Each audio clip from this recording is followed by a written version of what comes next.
Yesterday's prophecies, today's headlines. This is the Hal Lindsey Report. And now, Hal Lindsey. Good evening and welcome to this edition of the Hal Lindsey Report. If asked, most people would name the stock market crash of 1929 as the starting point for the Great Depression. Historically, that'd only be half right. The stock market did crash in October of 1929, but in reality, the overall decline in stock prices on Black Tuesday was just 2.5%. The shock to the economy reverberated until the market finally bottomed out in 1933, 4 years later. By then, it had lost 89% of its original value. The current Federal Reserve Chairman, Ben Bernanke, is widely recognized as an expert on the Great Depression. In 2002, he famously apologized on behalf of the Federal Reserve for causing the Great Depression through its failed policies. Then, as chairman of the Fed during the biggest financial collapse since the crash of '29, he set about the task of causing history to repeat itself. Most Americans mistakenly believe the Federal Reserve is a financial regulatory agency of the United States federal government. It is not. It's a privately owned banking cartel created by and for the benefit of the member banks. It's like any other cartel. Let's say OPEC. OPEC, or the Organization of Petroleum Exporting Countries, is not interested in keeping America supplied with cheap, plentiful oil. OPEC's job is to make certain that the price stays high and the supplies don't exceed demand. In other words, it serves to benefit its member countries. And the United States is not one of them. But Iran is. The Federal Reserve's job is to ensure the banking system stays healthy and profitable for its members. When the market crashed in 2007, Ben Bernanke organized the infamous TARP bailout. TARP stands for Troubled Asset Relief Program.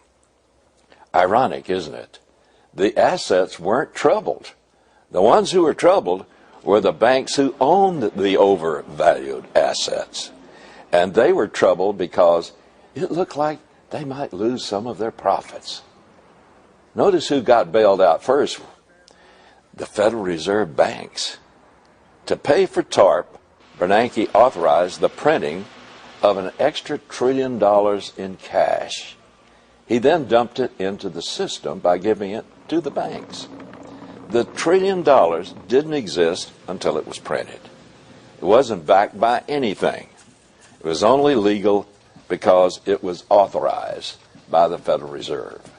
But it had no more value than if counterfeiters in somebody's basement had cranked it out, for which they would have been thrown in prison. A Federal Reserve note is backed by the full faith and credit of the United States, but little else. Its value lies in its use as the world's reserve currency. When a dollar is fake, it dilutes the value of real dollars by the number of fake dollars that are out there. In other words, what happened is our dollars all got devalued. Soon after taking office in 1933, President Franklin Delano Roosevelt ordered all privately held gold to be confiscated to satisfy the nation's creditors. After the outbreak of World War II, America became the armory to the world. We sold billions and billions of dollars worth of weapons to the Allies. We required payment in gold. By the war's end, the majority of the world's gold reserves were back in the United States.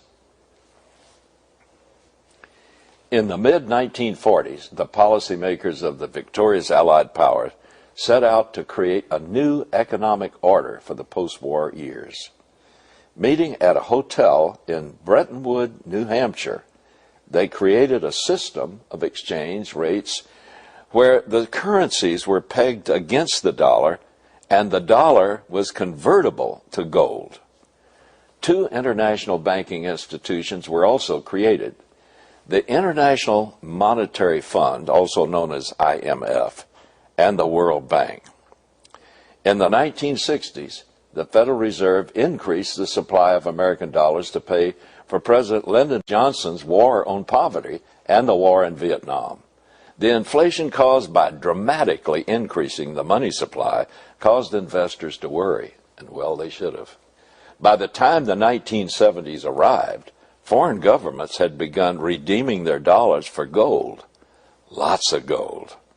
On August 15, 1971, the Nixon administration severed the link between the dollar and gold, defaulting on its payments and sending the dollar into crisis. The so-called floating currency scheme, hatched 25 years earlier at Bretton Woods, quickly began to fall apart. An informal Bretton Woods-type agreement became necessary. In 1973, the Nixon administration cut a deal with the Saudis and through the Saudis with OPEC to accept only U.S. dollars in payment for oil. The world had to buy oil, and since it could only buy them with U.S. dollars, the world's nations were forced to continue to hold U.S. dollars in reserve. That was a spark of genius, and that arrangement continues until now. Today, the Bretton Woods institutions continue to function through the United Nations. But as for the dollar continues to weaken, many nations have begun to call for a new international standard, a new world order, if you will, one in which the United States is not calling the shots. Nations like China have begun divesting themselves of their excess U.S. holdings. For example, since last October, China has quietly dumped 97% of its short-term U.S. Treasury bills. Altogether, China holds about $2 trillion in American debt and says it plans to dump about two-thirds of it. Last year, a European think tank warned that the world will see even greater economic upheavals starting in the second half of this year.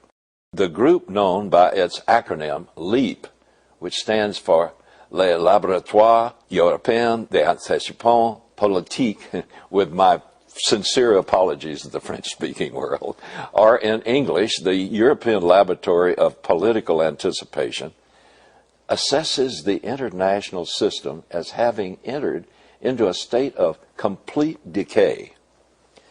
LEAP forecasts that by mid-2011, any hope for a significant and lasting global economic recovery has evaporated. Summer 2011 will confirm that the U.S. Federal Reserve has lost its bet. The U.S. economy has, in fact, never left the very Great Depression in which it entered in 2008, despite the trillions of dollars injected, as the vast majority of Americans are perfectly aware of. The report continues. Unable to launch a QE3, the Fed will watch helplessly as the interest rates rise, U.S. deficit costs explode, the world dives into an intensified economic recession.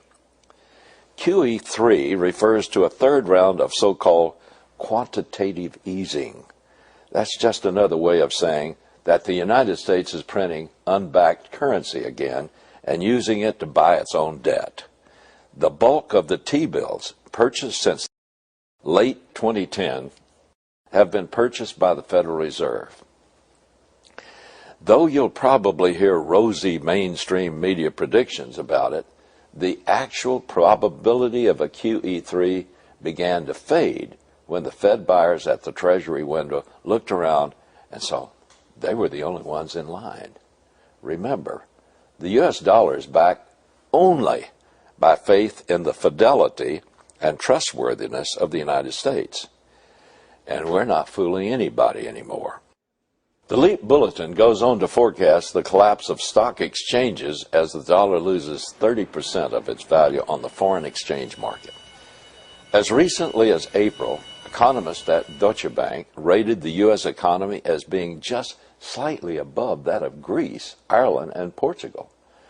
Both Moody's and Standard & Poor's credit rating agencies say America's AAA rating is at serious risk. This should give you a hint of how serious our debt problem is. Gold is hovering around and just above right now $1,500 per ounce. Officially, the United States claims to have just under 9,000 tons of gold in reserve. 9,000 tons are 18 million pounds at $1,500 per ounce, amounts to less than $500 billion. That's not a drop in the bucket in Mr. Obama's giveaway program. The U.S. deficit for 2012 alone is projected to be $1.65 trillion. That's just how much we're overspending, not how much we owe. The U.S. debt is almost $15 trillion. The world GDP is a figure used to express how much money all the money in the world adds up to each year. All the money in the world amounts to a little over $58 trillion. Now, put another way, the United States has borrowed a quarter of all the money that exists in the world, and we can't pay it back. When I return, we'll talk about what happens next. When you support the Hal Lindsey Report with your tax-deductible gift, you're joining me as a watchman on the wall. I've told you many times that I believe God raised up the Hal Lindsey Report to be a voice of warning to the church, the nation, and the world. I've also told you that I can't do this job alone. I need your help. I need your prayer support and your financial support. And praise God, I've received both in generous supply in the past. But we can't stop now. Please stand beside me on the wall as we proclaim the good news of Jesus Christ and warn the world that He's coming soon. To support this program, send your tax-deductible gift to Hal Lindsey Media Ministries, P.O. Box 470470, Tulsa, Oklahoma 74147. You can also support this ministry online